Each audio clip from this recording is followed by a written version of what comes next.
I'm fully prepared with everything I need for the JayZ documentary. The moment he sent that legal letter, I knew I had to let the world see who he really is. He and Diddy are cut from the same cloth. He just hides his arrogance and control behind a cleaner image. Our feud has lasted 20 years, and I know better than anyone what he's done in the shadows. I even suspect that so-called funeral bouquet wasn't Diddy's idea at all, but JayZ acting on his behalf. Back when Nicki Minaj posted that video of him wearing a pink wig, all I did was repost it, and he got so nervous he had his lawyers threaten me. In 2015, Nicki worked her ass off helping him build his platform, and he allegedly pocketed her $7.9 million in royalties. And then there's his fingerprints all over key incidents through the years, whether it's the elevator footage or the guest list at Diddy's parties. He was involved, clearly, but somehow he always walks away untouched. That's what he's best at, pulling strings behind the scenes while pretending to be spotless in public. And now that a corner of the darkness has been ripped open, I'm not stopping. Everything my team and I are doing isn't about attacking anyone, it's about making sure the truth can't be buried by him. Is he answering the phone? He ain't answering the motherfucker. It's like Black billionaires lunch. Black excellence, they're sitting there like, yeah. It's the billionaire brunch. Oh, like, I hate you, man. And we here together, and we gonna keep staying together. We getting tighter. Unaware of anything going on here. This is the one time I'm gonna be with you this year. Yo, I feel like I'm normal again. Get me out of here. JayZ is reportedly in full damage control mode after 50 Cent allegedly leaked details about what his private communications with Diddy were really like. The situation is spiraling fast, and it couldn't come at a worse time, especially since rumors have followed JayZ for years, accusing him of being involved in some deeply disturbing behavior alongside Diddy. Now, with these alleged messages coming to light, those long-whispered claims are suddenly feeling uncomfortably real. Sean Carter aided and abetted or was directly involved. It's about to get real tense, and there's a lot of girls and boys who are still trapped inside them. In multiple interviews, 50 Cent has made it clear that he was never part of Diddy's inner circle. He said there were invitations and situations early on that made him uncomfortable, and that's exactly why he chose to keep his distance. According to 50, that separation is what allows him to speak so freely now. When the allegations finally went public, he claims he found out the same way everyone else did through the news. And by his own admission, none of it shocked him. Explained that JayZ is worse than Diddy. She explained how JayZ has done worse things than what Diddy did to Cassie to other females. And she said that she has the scars to prove it. She alleged that at one time JayZ attacked her and got it on film like Diddy did. And she alleged that this is why JayZ is totally pulling away from Diddy and you don't see him around. And it's been alleged for quite a while that JayZ is pulling away from Diddy because he doesn't want himself caught in the crossfire. I mean, you even have 50 Cent at this point talking about how JayZ is in hiding while this whole Diddy thing blows over. And you even have these accusations of JayZ being responsible for what happened to Cassie White. So I'm going to go ahead and roll you guys this clip of everything that Jag had to say about JayZ being worse than Diddy, and you guys let me know what you guys think about all this in the comments. Sean Carter is just as bad as the diddler. And I know that for a fact. I got the scars to prove it. You want to know what a box cutter feels like going into your skin and ripping you? I can tell you how it feels.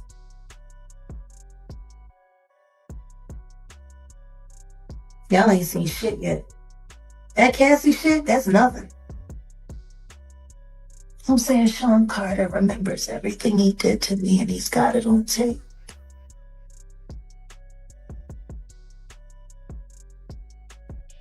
Just like Diddy.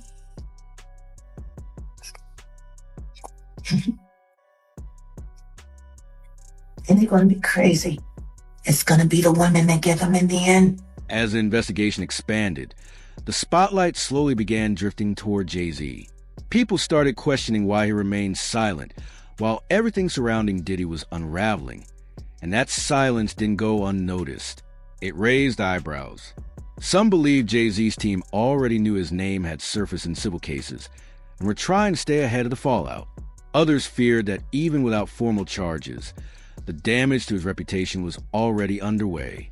Social media only made things worse, fueling nonstop speculation and reviving rumors that he had silenced people who tried to raise allegations against him. Exactly what JayZ's accuser is saying, that even though she dropped the lawsuit, she still stands by what she says, and she only dropped it because of harassment and the fact that she's terrified of JayZ. She says that JayZ is allegedly bullying her into saying that her accusations were false. In fact, in new legal documents, she is claiming that she was recently approached outside of her home and cornered by two people who told her they were investigators working for one of JayZ's lawyers. He claims they tried to get her to sign an affidavit stating that her claims against JayZ were false, but she refused. Jane Doe also claims the alleged investigators asked her if her attorney, Tony Busby, sought her out as a client and offered her money to pursue false claims against JayZ, two allegations she says she denied. He says this alleged confrontation left her intimidated and terrified, wondering how they found her when her identity had remained anonymous in media reports and legal proceedings. He also claims that her parents were approached by two investigators asking similar questions about Busby and her story. In the new documents, she reveals she decided to drop the claim because she was frightened by the reaction from JayZ and his supporters. He says she feared she would be publicly outed and subjected to public. Industry insiders warned that even a single criminal investigation could change everything, not just for Diddy, but for anyone closely connected to him. That's why many say 50 Cent's documentary carries so much weight. It's not just about one individual. It's about how power allegedly operated behind the scenes, who knew what, and who could be dragged into the spotlight next. Commentators also question how Diddy managed to stay protected for so long. Some believe he shielded himself by surrounding himself with influential figures and tightly controlling information as rumors continue to circulate. There were even reports suggesting Diddy might be cooperating with authorities to soften his legal situation, with claims that one such deal could involve him allegedly turning on JayZ of all people. Will Diddy start snitching? He better. But the only thing I'm interested in him talking about is everything he knows about Kathy Coriana White. See, I know you know what happened to Corey. Diddy, I know that. You and JayZ down in Vegas in Tao with Claudia. Why don't you just talk about Kathy? That might help. That might help a lot. Kathy Coriana White, JayZ's pregnant mistress, who died 24 hours after she announced that she was going public with their relationship and the baby. While he was married to Beyonce.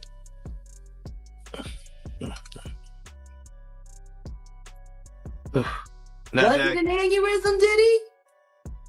Or are you the one who paid the same coroner that you...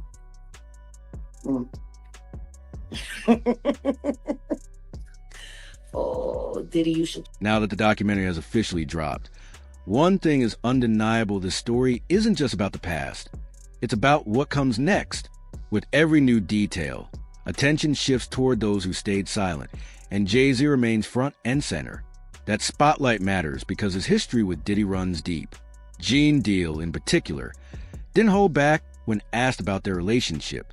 His comments came right after JayZ's lawyer claimed the two were never especially close, a statement that, from Gene's perspective, simply didn't add up. It was Diddy and JayZ. They was close enough that they wasn't playing basketball, they wasn't playing baseball, they wasn't playing football, and they wasn't playing hockey or soccer for Diddy to come on stage, pat him on his ass, and then make the statement to people in the world that can't nobody call me Sean but JayZ. Now, I don't know what kind of statement, and I can't say, I wish I could say half a homo, but I know I can't say it, but I don't know what kind of half a homo that is. And you trying to say that you're not close to somebody. You coming on stage, patting them on their ass, and then you making a broad statement to the public, can't nobody call me Sean but Sean Carter. And I heard JayZ said the same thing about them. But they were so close that they had matching white girls together. Because when they used to see each other, they used to say, yo, how your skinny white girl doing? He'd be like, yo, how your skinny white girl doing? So, I guess that's a certain type of closeness. I ain't know anything about that, man. I ain't know about, Jay touching his, apples. I gotta go see the video. I ain't hear about that. Come on, man. Everybody's seen that. 50 even pointed it out. Excuse me. When they was in ATL on stage. Remember when 50 bum rushed the stage with them? Yeah, I think I recall that. When Puff came on stage, first thing he did was pat JayZ on that.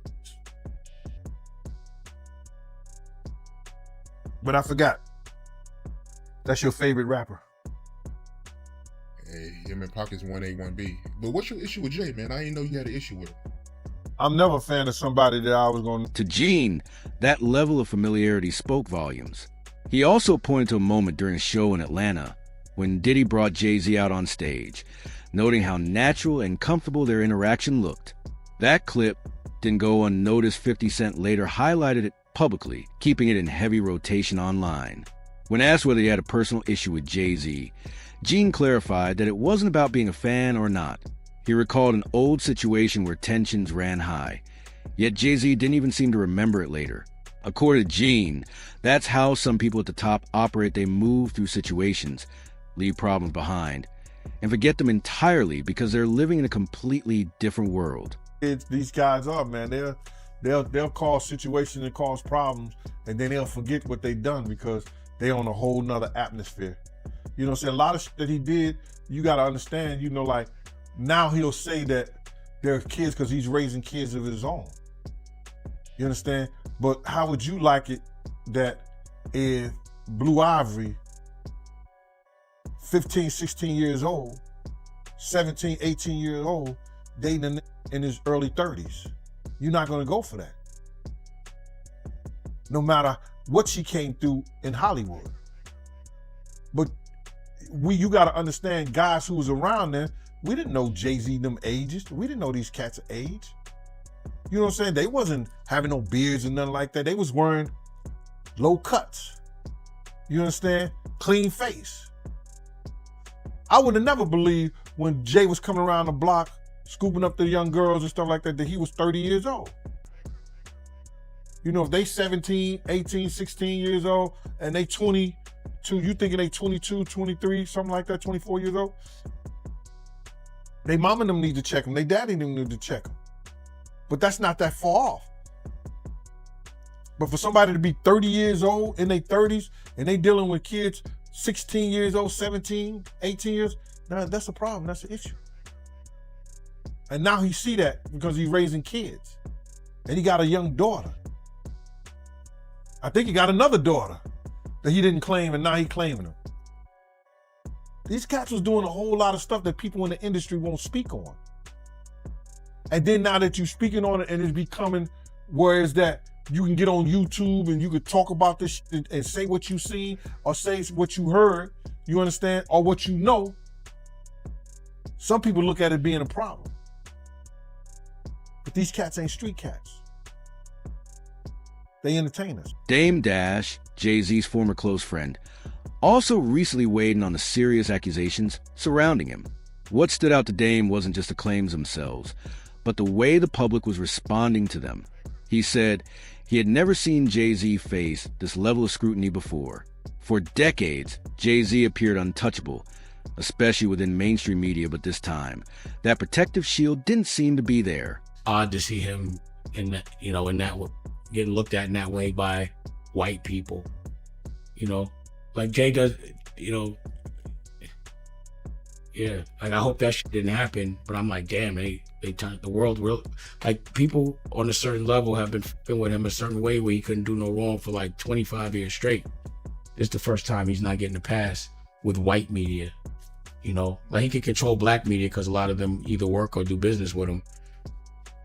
But like, Drink Champs can't get him out of this one, and neither can Charlemagne, because those are the guys that hold him down no matter what he does anyway. So he got to get to People Magazine and Entertainment Tonight right now because they on his head. But the question is why? Like why now? Because for me, I'd be like, yo, that's so ridiculous. Yo, take that to trial. she's not going to win. Let's get a deposition or something, you know? So I don't know why they on his head so much, pause. But I never seen him, you know, under this, you know, I never seen him in this position to have to explain himself. Pause. How you feel about the statement he came out with? I mean, I didn't hear him say anything. I heard a piece of, you know, like I said, for me, I'm doing an interview, so I talk. I thought it was long. For a statement, I thought it was long, pause. But, you know, I think right now, his silence is the worst thing for him. If he is innocent, he needs to let people ask him questions, and he needs to be able to say his side of the story, as opposed to letting. Dame also took issue with the move to completely distance JayZ from Diddy. He felt that claiming they were never friends was an extreme statement, and warned that wording like that was more likely to spark backlash than calm the situation. I don't think I would have said that he didn't know Puff at all or wasn't his friend. I thought that was a little extreme. I thought that was the wrong choice of words. I think that's going to trigger a lot of backlash. But the thing is, I never seen him get backlash at all. So that's what I'm saying. Now he getting backlash. Like, when do you know JayZ to be on his heels other than when he got beat up in the elevator? But that was nothing. But I've never seen him under the fire ever. Not in a long time. Not like, I've never seen people on his head like that, Paul. Ever. Yeah, this might be my first time seeing people come at him like this. Like I said, I didn't hear him say anything.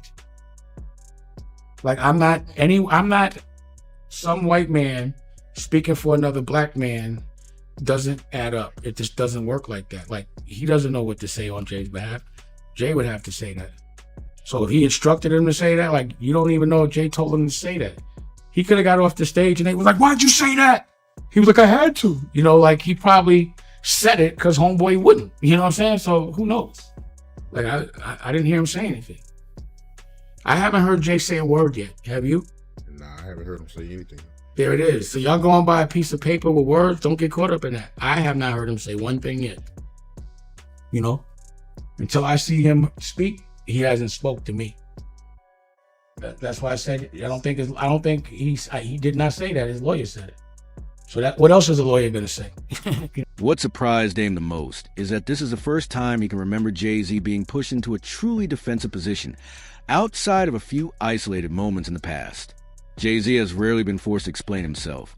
But now, for the first time, Dame says the pressure feels real and nonstop. That raises another key question: why does 50 Cent seem so focused on exposing JayZ? The history with Diddy alone doesn't fully explain it. According to Tony Yayo, the tension between 50 and JayZ goes back years and is rooted in competition and loyalty. Yayo explained that hip-hop has always been competitive egos clash, rivalries form, and things can get heated. Still, there are moments when people mature and move on. He pointed to a recent show where 50 performed with Drive Dre and Cameron joined him on stage, despite past issues, as a sign of growth. Cameron recently said that JayZ prioritizes business over the culture, and Yayo said he understands why people feel that way. He noted that JayZ often shows up for major corporate-style events, but hasn't shown the same presence or support for hip-hop moments that matter deeply to artists like 50. There was this one part where 50 was talking, and he was saying, yeah, when Yayo was locked up, every G-Unit show, we actually put aside the money. Bro, I told for him, and he had like he's like, just had like $1 million. Right. I just told you home. when I came out of my building, I see the Statue of Liberty. Yeah. There was no way I was getting shot there. And this is what I kind of tell you is like, we was talking about stacks with the Porsche. 50's not going to let you say, get the Porsche. He going to say, let's get him out the hood first. You know, if the money's there, but the money has to be there for you to live like that.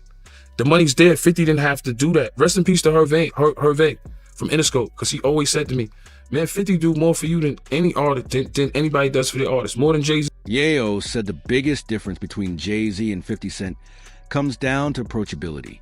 JayZ operates on an extremely high level, but he's distant. 50, on the other hand, may be just as powerful, but he still shows up for people and stays connected. Yayo emphasized that artists should never forget the people who helped build them up in the first place. Then he mentioned the moment that stuck with him the most. JayZ reportedly didn't want 50 Cent to perform at the Super Bowl halftime show. According to what Yayo heard, Eminem had to step in and make it clear he wouldn't perform unless 50 was included. To Yayo, That wasn't just business, it felt personal. The Cameron. Yeah. He made a statement recently. He said that JayZ loves money more than hip hop. And he pointed out that JayZ performed at Tom Brady's Hall of Fame ceremony, but he didn't perform in any Hip Hop 50 events.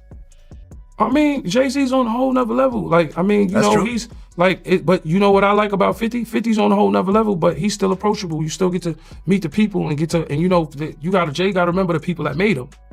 You know, I'm not saying I don't got respect. I respect JayZ, 50, used to respect, Diddy, but all that crazy shit going on.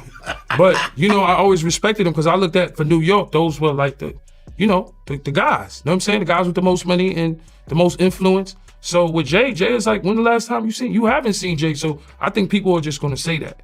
You know what I'm saying? But for me, I mean, Jay, you got to remember, he didn't want 50 at the Super Bowl. That was crazy. I'm like, wait, Jay didn't want 50 at the Super you Bowl? Know that? Yeah, he didn't want. I remember Eminem pushed for it. That was some hater shit. Yeah, I remember Eminem was like, I'm not going to do it unless 50 does it.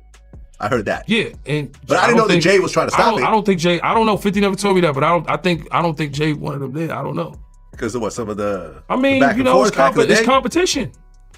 You got to think. 50 always been competition for Jay. Remember, I'm about $1. What the fuck is 50 Cent? That was a long time ago. That was what, 9? What was that? But 9? But after that, they did a song together. Remember the whole 50 was 50 was always competition for niggas. Then remember Jay said, "Yo, 50's coming." He told Siegel and them, and Memphis Bleak and all them.